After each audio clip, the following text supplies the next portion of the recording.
perasaan sedih itu pasti ada di setiap insan, dan itu bukanlah hal yang buruk, karena dari rasa tersebut seseorang bisa belajar dan mengerti arti kebahagiaan.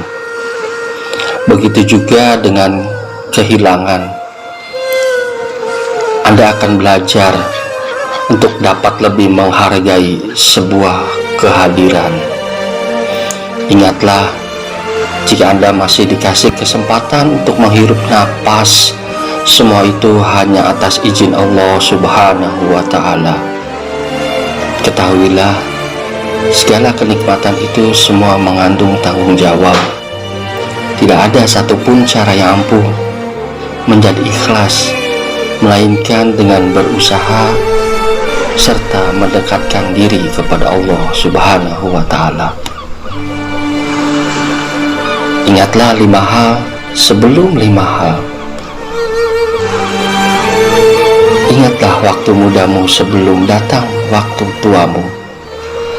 Ingatlah waktu sehatmu sebelum datang waktu sakitmu. Ingatlah masa kayamu sebelum datang masa kefakiranmu.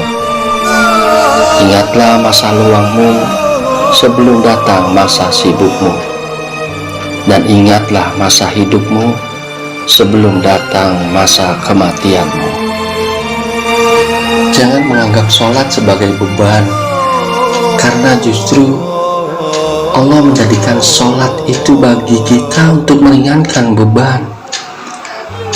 Seandainya saja kamu tahu, saudaraku, betapa dahsyatnya sujud, kamu pasti tidak akan pernah mengangkat kepalamu dari tanah.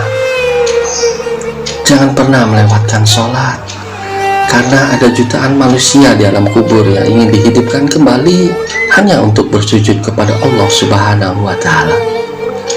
Seorang sahabat pernah bertanya kepada Rasulullah SAW, "Ya Rasulullah, amalan apa yang paling baik di sisi Allah?"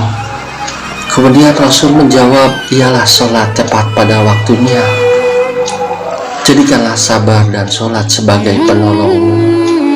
Tidak ada kata terlambat untuk memperbaiki diri."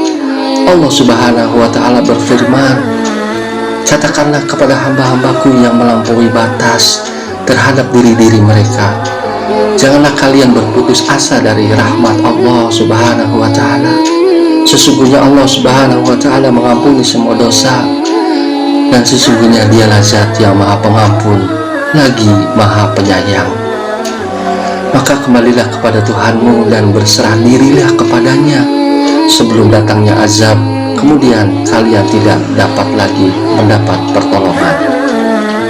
Quran Surat Az-Zumar ayat 53 dan 54.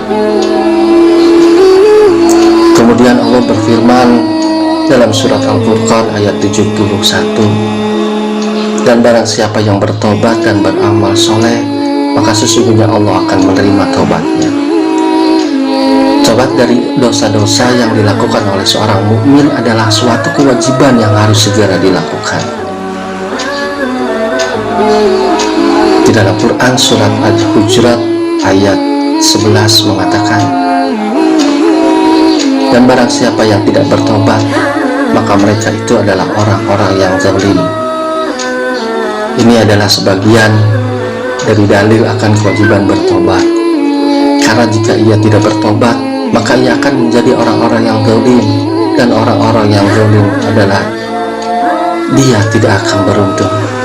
Sesungguhnya Allah menyukai orang-orang yang bertobat dan mensucikan diri.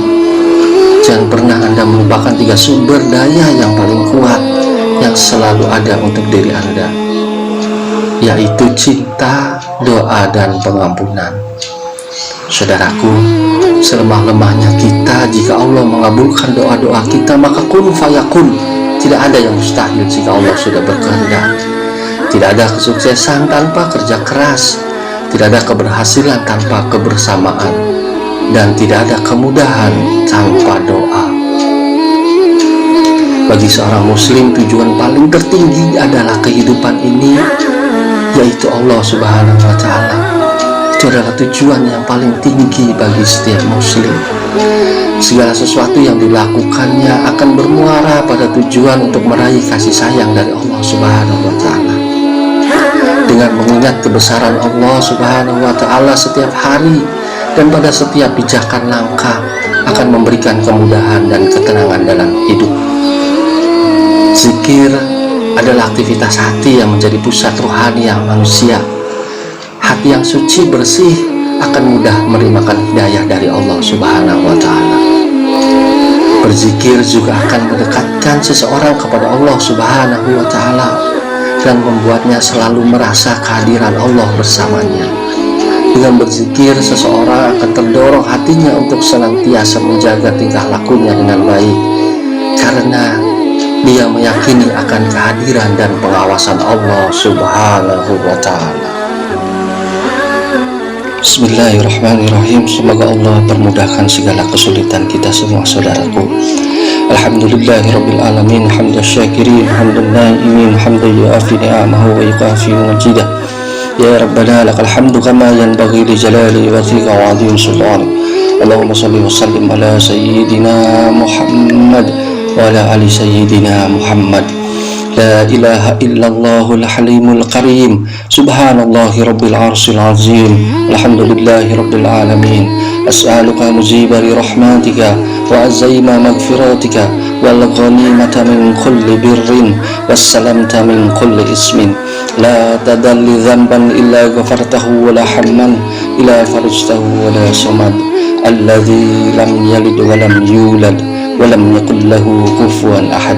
Allahumma ansurna fa innaka khairun nasirin, waftah lana fa innaka khairul fatihin, waghfir lana fa innaka khairul ghafirin, warhamna fa innaka khairul rahimin, warzuqna fa innaka khairul raziqin, wahdina wa nazina minal qawmi zalimin wal kafirin. Allahumma afini fi badani, Allahumma afini fi sami'i, Allahumma afini fi basari, la ilaha illa anta. Allahumma inni a'udzu bika minal kufri wal faqri wa a'udzu bika min azabil qabri, la ilaha illa anta. Allahumma inni as'aluka al-afwa wal afiyah fid dini wad dunya wal akhirah.